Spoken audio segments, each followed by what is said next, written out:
I know I talked about it with Joanne and Joel and Trayvon on Wednesday, but I'm definitely down to talk about it again. The betrayal, dude. I don't know if it was About it on other betrayal. platforms. I gotta get in where I get in. We have something right here. This is your thing. What do you mean, get it or you get And it? look, we're about to talk about it. Oh my gosh. What's up, everybody? Welcome back to the Lost Holocron podcast. I am your host, Didge, and with me, as always, is the homie Jamie. Jamie, how you doing today? I'm doing well. I'm excited to be here. It's been a little bit since we talked about Bad Batch, and we got some incredible freaking news. I should have never been brought down by you and AJ. That is true. AJ and I were very pessimistic about this. You're right. It has been a minute. Like the Bad Batch finale came at like a great time, but it was like the wrong time. I was doing so much traveling. It was rough to get together to record. So I'm glad we're able to get back at it today. Like you said, we're definitely going to talk about the last two episodes of the Bad Batch, and also Tales of the Empire came out. We both saw all of that, so that'll be a fun, just quick recap. Obviously, those episodes are short, but first, let's get into the Bad Batch finale. Like you said, you were dragged down by by AJ and I. Our pessimism did not hold true. It was not the very sad finale that we all thought it was going to be. And happiness won out. We'll start off with episode 14 first, which is sort of the lead up to the finale. That's where Hemlock, he was alerted that the Bad Batch, they infiltrated the facility. They were trying, he was going to intercept. Well, not necessarily even the facility. They infiltrated like the planet because he sent the people out to go catch them before they got to the actual facility. As their after their ship got destroyed on the planet, they continued on foot inside the base. That's where Emery, she had her final change of heart. Yeah. That was also a good thing to see. We talked about a lot of that all episode, or at least all season. Will she have her final change of heart? Is she going to just blindly support the Empire? So it was really good to see that we were correct in that. I think that was our one, probably our one prediction I was correct. Yeah. Was that she was going to eventually betray the Empire and sort of go with her people. And at the end of, like I said, episode 14, that happened, which leads us directly into episode 15. Really, I know there was a week in between, but those two episodes really could have been two parts of one whole, because now you're getting the other half of the escape where the children are escaping from the room that they're in the facility. Echo and Emery are they're meeting up with Hunter, Wrecker, Crosshair, basically the gang's all together, and now they're going to free all of the other prisoners. So like Nala Se she got out. Unfortunately, she did meet her demise. But she went out taking a huge blow to the Empire. Basically, all of their work was destroyed. So that was cool. Took out the Colonel dude. I was just going to say that, yeah, she took out Rampart because he, like any other Empire person, definitely was going for his own motives. At that point, he was willing to betray everyone because he felt like if he had the knowledge, this will put him in higher regard within the Empire. Yeah. Like I said, just like any other Empire person. So it was good to see that not only was he taken out, it took a huge blow to their cloning capabilities, I guess. At least just the knowledge that they got with that. Hemlock did try to convert everybody. Well, not everybody. He tried to convert Wrecker, Hunter, and Crosshair. Failed. They all got their moment to sort of free everyone, to fight with all of the other clones one more time, even when it looked bleak. They pulled it all out, and everyone escaped pretty much to Pabu. So it was very much the happy ending that we didn't expect, but felt good at the end. Yes. And you even got the epilogue of Omega joining the rebellion to continue to put the fight to the Empire. So I say all of that to say, Jamie, how happy were you with the finale? Oh my gosh. I will say I was a little sad that we didn't get to see Asajj again. And Fair. honestly, when we did like the time skip and we saw Omega in the future, like I didn't know it was a time skip yet. So I thought like, oh, that's Asajj. Asajj finally here. And then it was turned out to be Omega, and I was like, oh damn. Like Asajj looks a little blonde. Like, did she dye her hair? But I was really happy to see that, everybody made it out, especially because, I Now was let's kind say it of did pass. We put some I mean, respect. well, okay, that's true. The clones made it. Well, not all the clones, but our clones, the Bad Batch made it out. Fair, fair. I get what we, you we mean. we lost some good people along the way. I was honestly surprised that Nalase kind of stepped up in that way. I really wasn't thinking she was gonna be that much of a factor in the finale, the last couple episodes. So I like that she kind of had wow, in my head I thought she went out with a bang. But she Mm. She did, she but she did, yeah. But she was able to kind of give Omega and the Bad Batch like one last gift and like a chance to kind of help uh escape the planet before things went too sour. So that was cool to see. I really liked that actually from her. Um I liked the fact that Echo kind of Echo was like he he's a freaking ninja, man. He's a ninja. he Like was doing a lot. Like he throughout was episode 14, insane. the way he was infiltrating everything, it hmm was crazy. he might be the MVP of the season. It's like every time he was like on the screen, he was just killing it. And now I see why he's the one that like gets sent out to do all this stuff because like the galaxy needs him. He's Yeah, doing work yeah. out there. He's He's doing work. definitely putting in work.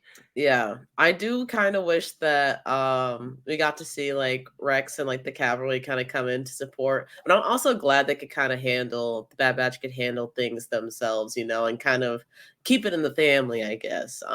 They're also able to bring some of the clones from the facility with them too. So Omega was kind of I know that's something that she wanted to do, so I'm happy they were able to achieve that.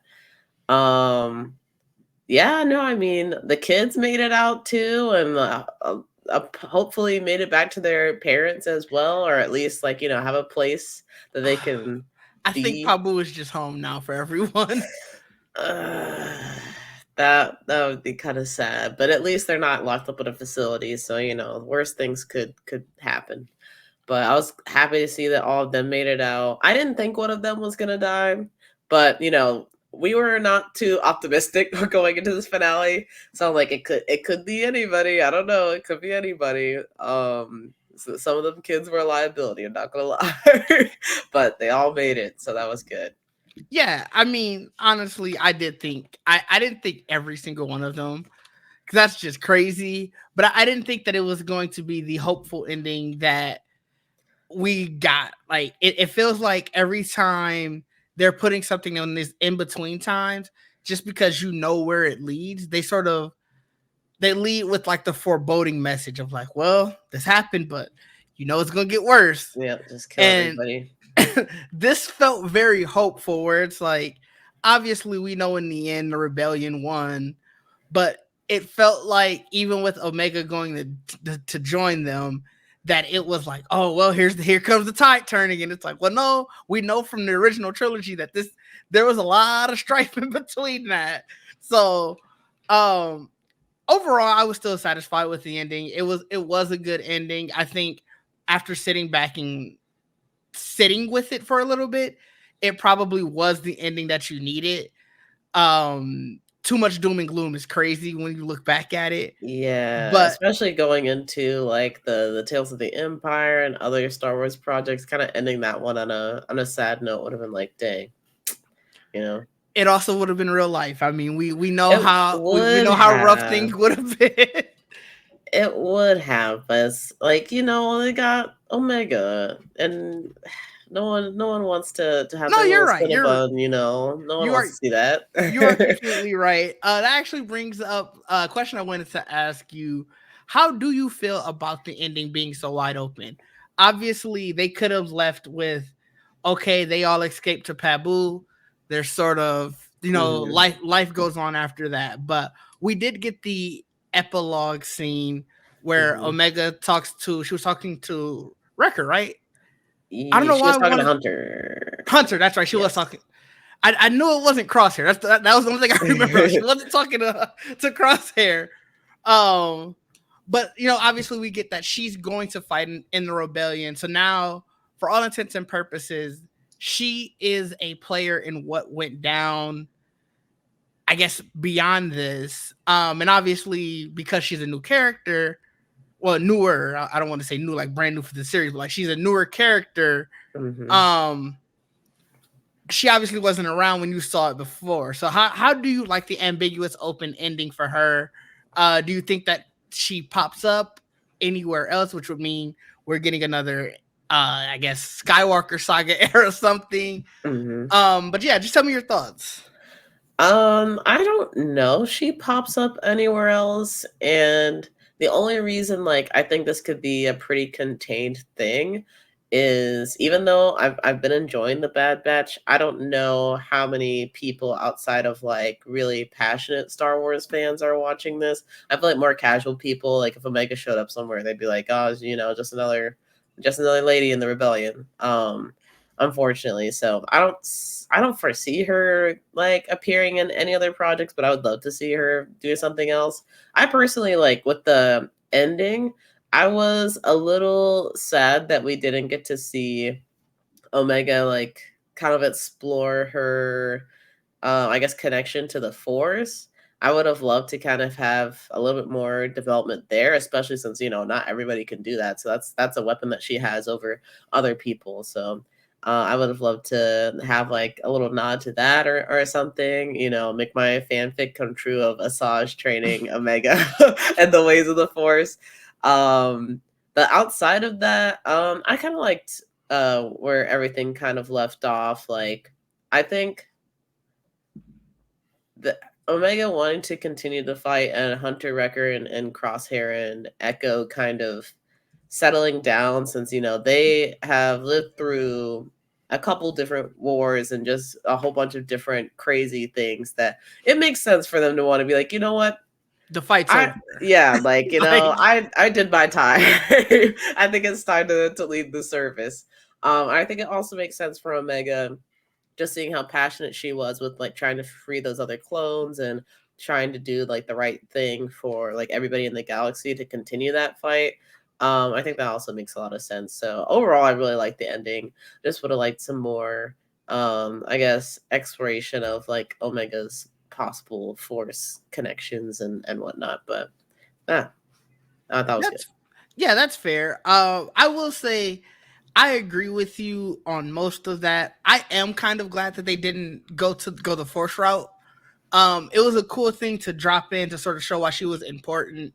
But I do like sometimes having those stories where this isn't about Jedi and Sith. Like, yeah, it's about the Empire, and at some point she can't really been her own thing. She could have, but at that point, then you're once you bring the Force in, you're immediately going Jedi and Sith. You're I don't think that this would have been the time nor the character to be like, oh, they're doing their own thing, because then you are creating an entirely new sect that you have to basically explain, well, what were they doing this 30-40 years, because obviously she doesn't appear anywhere else. And like you said, you probably are correct in that a lot of more casual Star Wars fans probably haven't been watching this. I feel like that's the case with a lot of Star Wars animation, unfortunately. And when it starts to pop up or showcase in places where they're not expecting it, and they immediately before were able to just be like, well, I'm just going to ignore that.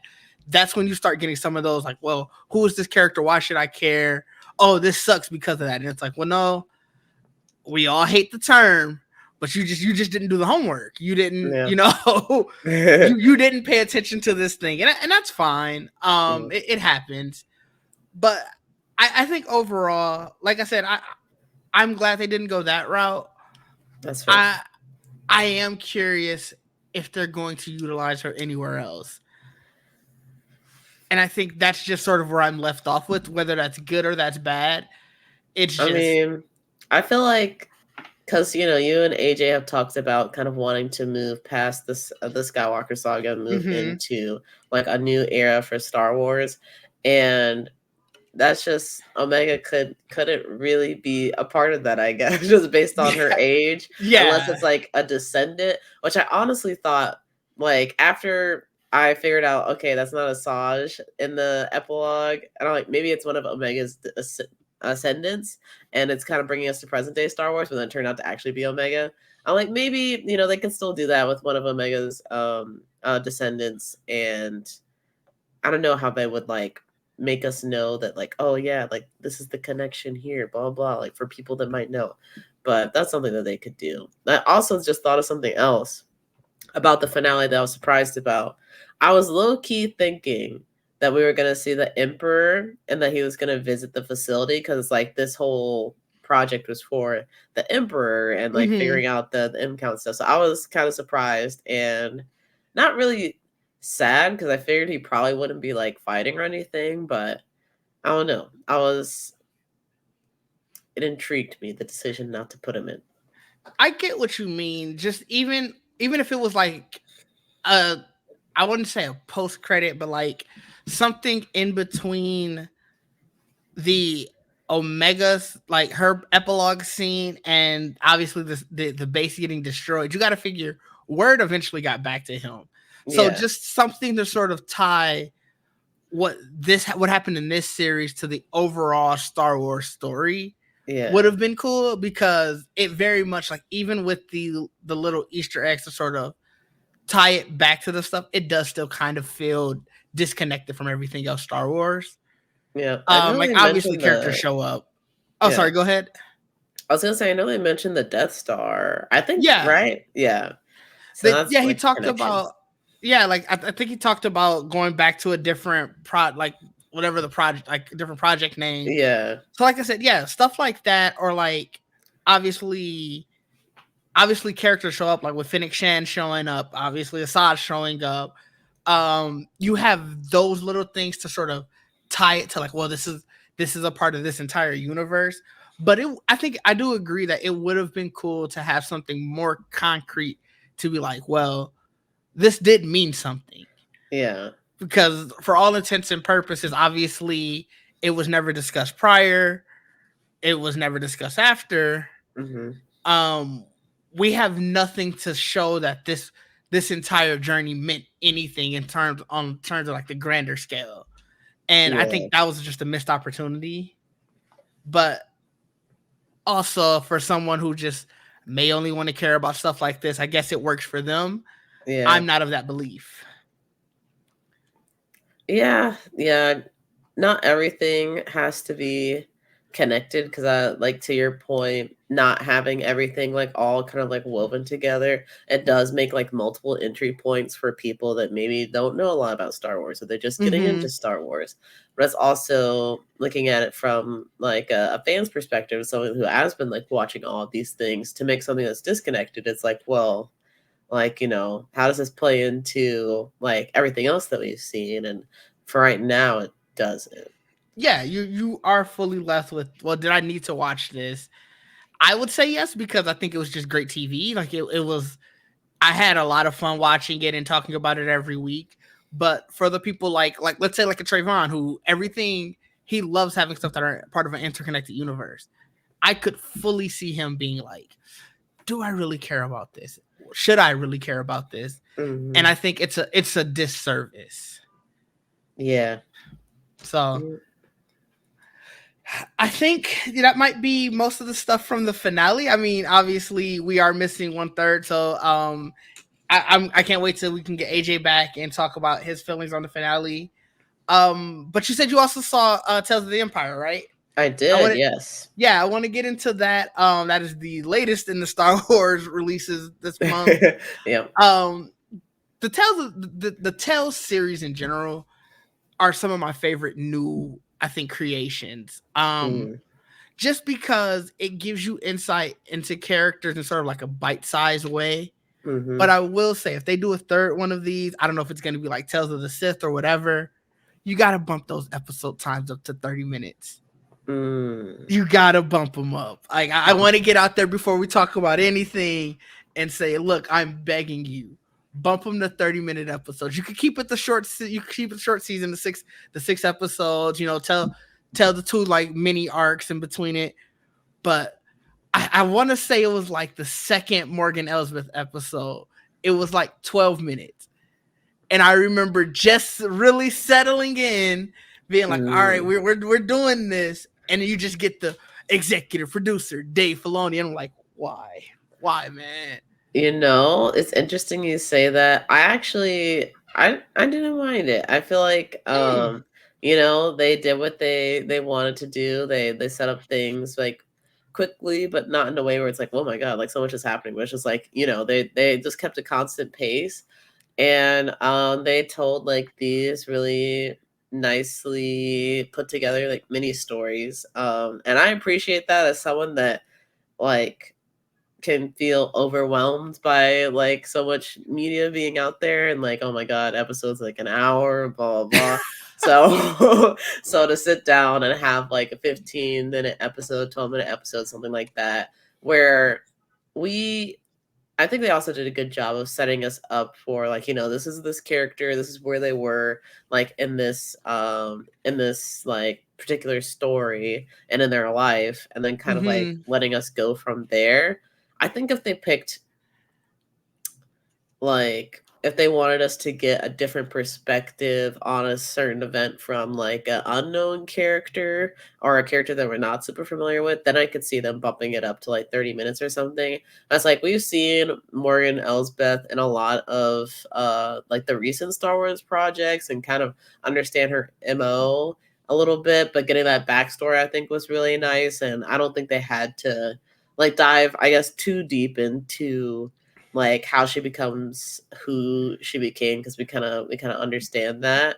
So I wouldn't be opposed to longer episodes, but I'm also like I'm cool with what they gave us. I think it was fun. Yeah, now don't get me wrong. I like I said, I like I said from the jump, I do think that this is probably some of my favorite Star Wars releases that they've done in recent times, just Yeah, because I really liked it it. does gives insight. Like you said, it gives insight to different characters, sort of where they are at different points in their lives, and you can almost utilize it to be like, okay, I know where the galaxy was at this point in time. So it is interesting to see how what's going on in the overall galaxy is impacting other people. Hmm. um of the two stories, now we're just getting into the weeds of it. I do think that Morgan Elsbeth's story was more impactful to me than Barris's was.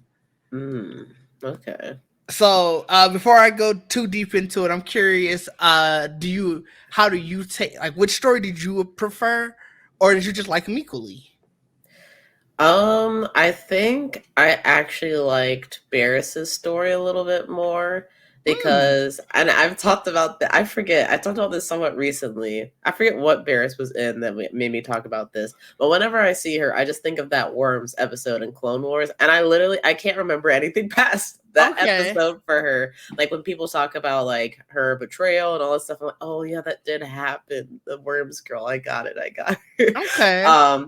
So to see her like kind of complete that arc, I actually really enjoyed, and the way that she I just kind of like took back control of her life and like dealt with the like feelings and stuff that she had, I thought was cool. I did really like Morgan Elsbeth's story though. And as someone who's like not super familiar with her story or her as a character, I think the stories that were told were like really good and kind of helped me understand a little bit of where she's coming from. She still was like kind of evil. Oh yeah, for sure, but for sure. but I like, you know what? I see why she's doing what she's doing, and I appreciated that. And it also kind of tied back to the Mandalorian and Hmm. like the place that she was running. So I thought that was cool too. But yeah, I think Barris is I liked a little bit more because it made me like change perspective on how I saw her as a character. So I think we have the same reasoning for picking the ones that we picked. and it's interesting that we felt that way about the the complete different story. To your point, I think that's why I like Morgan's more, because basically every one of her stories set up the other appearance that we saw of her. So Mm-hmm. like that pre-story, even episode 1 and 2, those were pretty much pre where we saw her in the Mandalorian. And so you sort of got the idea of why she was the way that she was, like whether, obviously losing everything on Dathomir. Mm-hmm. We now you got the basis of her actual character when she got to, and I forgot the name of the town. I wish I had it in front of me. Um, Yeah. but when she gets there, seeing how the weight of the people, I guess, sort of that town, she was trying so hard at first to make them like her for like the stuff that she was trying to do for them, and they basically turned on her. It's like, we're ready to overthrow her. Even when the Empire had brought the assassin, instead of calling for guards, bro was just like, no, let's see how this plays out, because Yep. they had already given up on her. And so to see her essentially latch on to this one thing that's going to give her power, respect, and I think she was like just sort of her motive for revenge. Yep. It doesn't.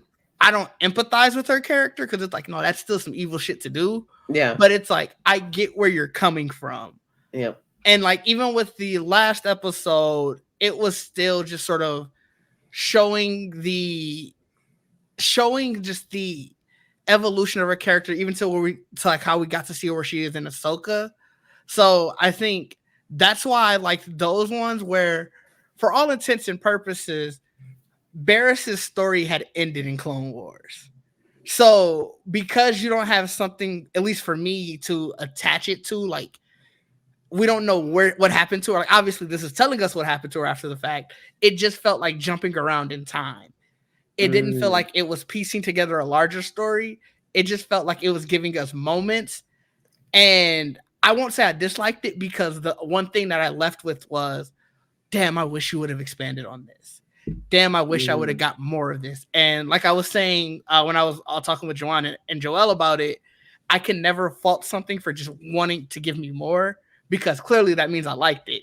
Yeah. You just didn't give me enough. And so that's why I had to pick. That's why I picked the opposite.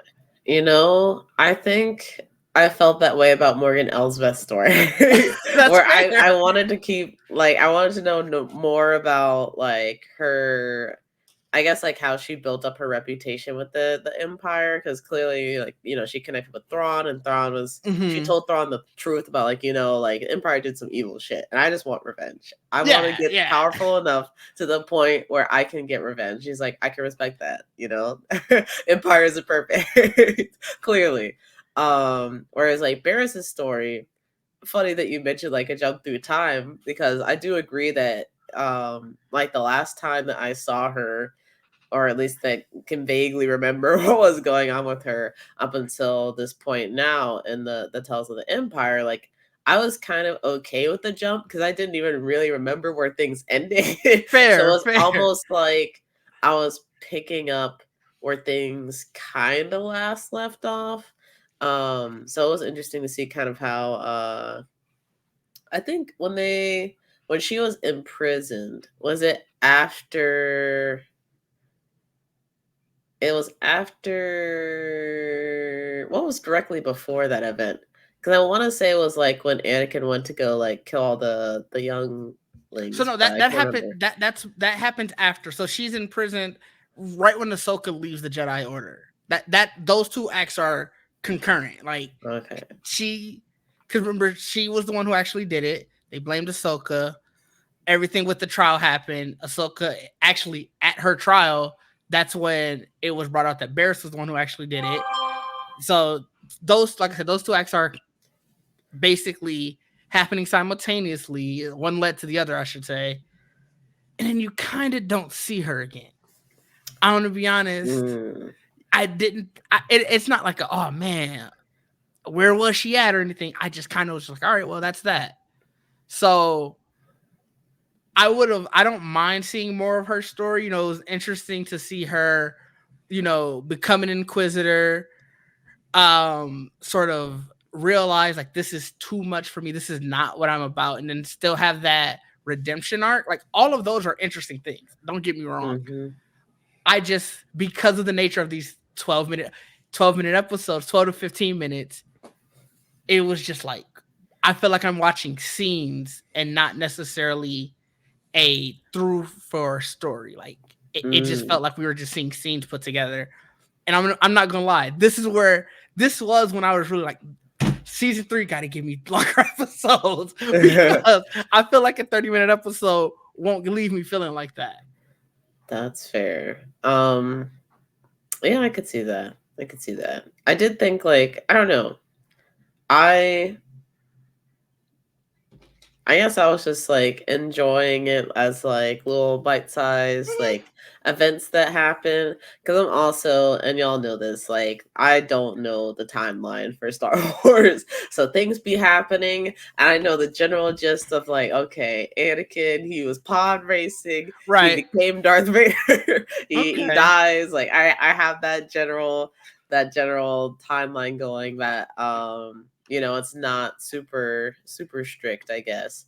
So watching like Barris's story or Morgan Elsbeth, Barris, I don't have as many like connection points because, again, like you were saying, like it happened towards the end of the Clone Wars, and it's like things start to get a little fuzzy for me on the timeline. Whereas Morgan Elsbeth, like, I saw her, we saw that episode of Mandalorian, so I kind of knew like what was happening around that time. So I just kind of took it as like, these are like little events that are happening. And even when Barris like escapes from the Empire and becomes this, like, I don't know if you would call her a Jedi, like but a shaman. like a shaman, yogi person, whatever. Yeah. I don't know when that takes place.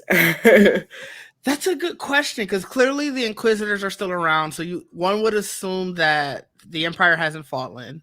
Yeah, it was also confusing because like the lady that Lily? Lynn. Something with an L. Lynn, yes. Lynn. Like it was a little bit confusing because Barris clearly looked older to me, but Lynn did not look older. No, and I was like, either like her race doesn't age that quick, or I don't know. That's a good question. That was a little bit confusing to me because Lynn was supposed to be, at least I was given the impression Lynn was older than Barris was, but then it looked like Barris is older than Lynn in the next episode. That's a good question. I have no idea exactly when it was set. It's definitely obviously set after Order 66. Like the Empire is fully in charge, and between, like, the Empire hasn't fallen. That's all we got. Yeah.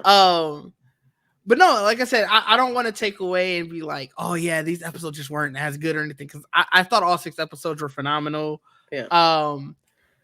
It was telling in the second episode, I guess I would say the second episode, like when they were looking for the other Jedi, to see that obviously she hadn't fallen to the dark side because her eyes are still blue. I don't know if that was a production error, because clearly she had been swayed by the dark side before. That's sort of what led to her whole being in prison thing. And I truly don't remember if her eyes turned color in the Clone Wars. I'd have to go back and watch. But yeah, I wasn't even looking for that. I just happened to notice it, obviously, because Lynn's eyes were blue or were yellow. Obviously, you very clearly see the Grand Inquisitor's eyes are not regular color, they're yellow. Yeah. So it was I was under the assumption that, like, oh, okay, they want to show that even though she's being forced to do into this, she hasn't fallen back to the dark side, I guess, or whatever. But like I said, that very much could have been a production error. I literally never thought about the fact that all the Sith, their eyes are pretty much yellow. Never. Yeah, so that's a very telling thing to show, like, you fall to the dark side. I don't know if you remember watching episode 3, not like Star Wars episode 3, Revenge of the Sith, but you can fully see, like, when Anakin failed to become Vader, his eyes changed. So it's very telling that when you fall to the dark side, your eyes color changes. But I'm gonna be honest, I also don't always look, so I very well could miss it. so many times. I don't think her eyes were yellow. I think they were. No, her eye for sure. I remember her eyes were yellow. Yeah. But I'm saying in other situations, I very well could Oh, miss it. Barris's, I meant. Yeah, that's what I'm saying. I know for sure hers weren't yellow. Like hers stayed blue the entire time. I know, I remember it here, but I meant that in like I don't know if they always are consistent with that just in Star Wars in general. Oh, I see. Because I remember the specifically that, and like I said, I know it was brought up, but who's to say that they just gave up on that and I just never pay attention that closely? Maybe you got to be like committed. Like you can't be 50-50. You got to be super dark side. Yeah. That's the only way you can rep. Yeah, maybe. I don't know. But what would you, I guess the last question I have before we get out of here, what other stories would you like to see like done in this sort of Tales style? Ooh, oh my god. Literally anytime somebody asks me anything about Star Wars, what would you like to see? My first thought is always Starkiller. Let's bring Starkiller into the official Star Wars lore somewhere, please. Okay, well, a Tales of the Sith would give you that. That's what I would say. That would be a fun one, but that's almost like Tales of the Empire. But yeah, I'll let you continue. What else would I like to see?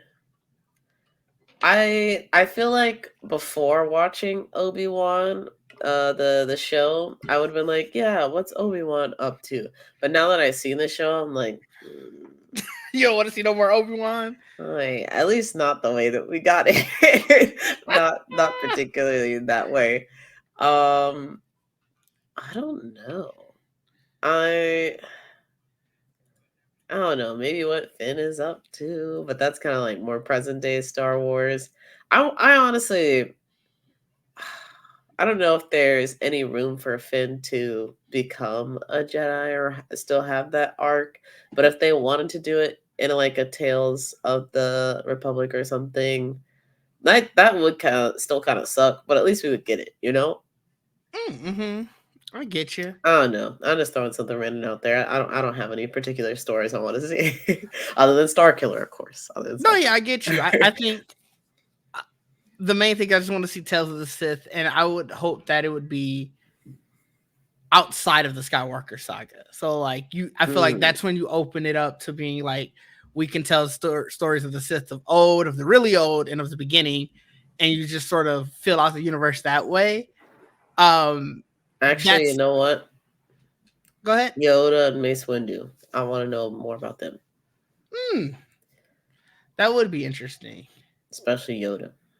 I do have one more question because it just popped in my head. So I guess theoretically, technically, this is like an anthology series within Star Wars. So now we have two. Have you watched Star Wars Visions?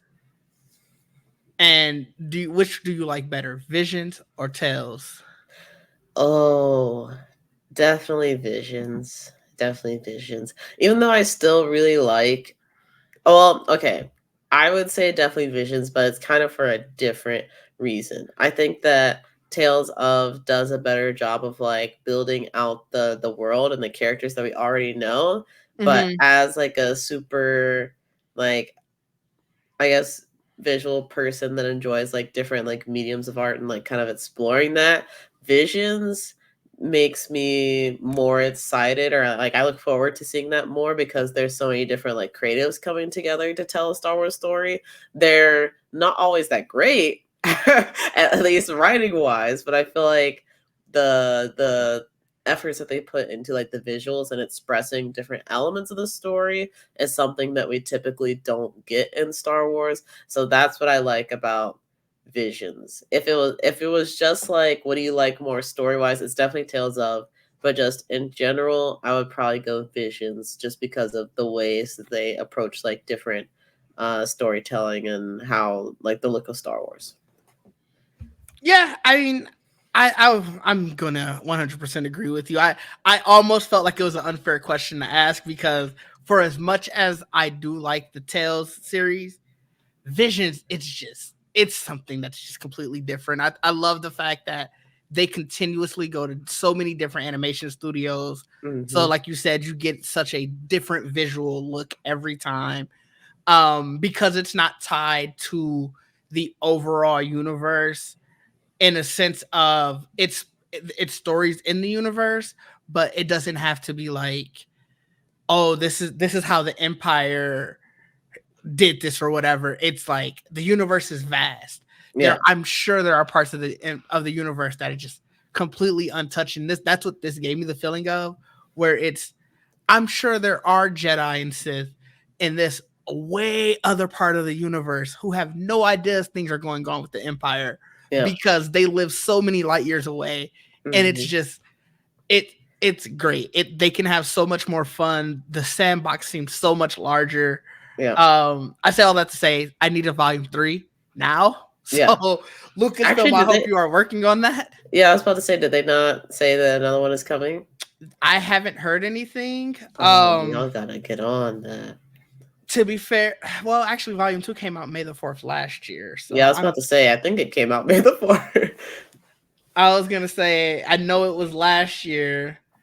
But maybe they'll do it for a Star Wars Celebration next year, because I want to say like the Star Wars Celebration like imagery and like marketing material looks kind of similar to Visions, so maybe they're waiting for that.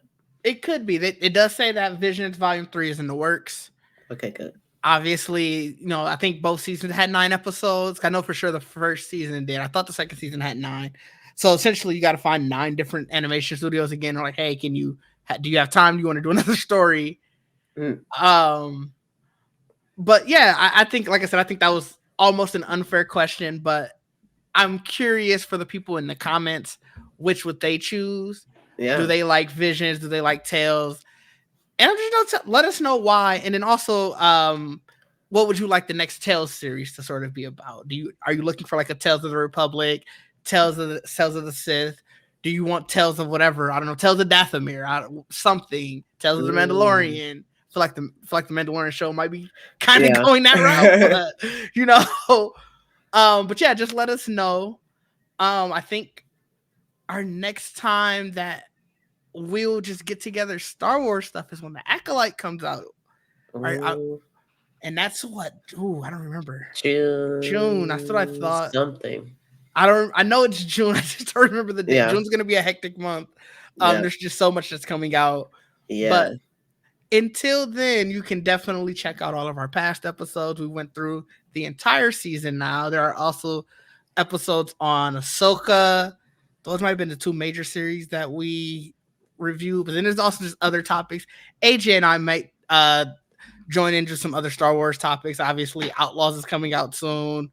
Oh, yeah. So there's always Star Wars stuff to be talking about, but the next series we will be talking through is definitely The Acolyte. But Jamie, where can the people find you? And what you got coming up?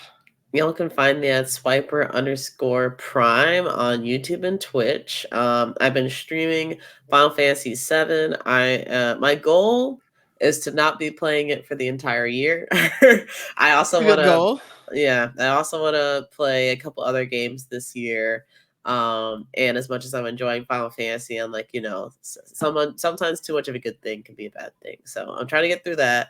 Also, oh my gosh, I'm still working on my freaking model in Blender. I've gotten to the point now where I've got like the, I guess like how to move it and stuff, animated stuff figured out. It's just trying to make sure I have all my P's and Q's in order. So I'm hoping to have that done soon. I'm not even going to put like a deadline on it because I've already missed 2 of them. I was going to say, fans of the show will notice that there's been a couple deadlines with that, but listen, life has been lifing. Okay, life does life. I get you. Life definitely is lifing. Yes, but it's something I'm actively working towards. So the next time that you see me, which will be in June, I hope to have a good news to share. So hope is crazy, but we'll keep her honest. Crazy. Hope is crazy. It should have been confirmed, but we'll keep her honest and ask in June. You can find me at Ditch_DEE at all places. You can obviously follow the podcast at GeeksetPodcast. Make sure you hit that bell for the notifications. And until next time, may the force be with you all. I don't think I've ever ended like that. May the force be with you and keep positive, y'all. keep positive. Keep positive.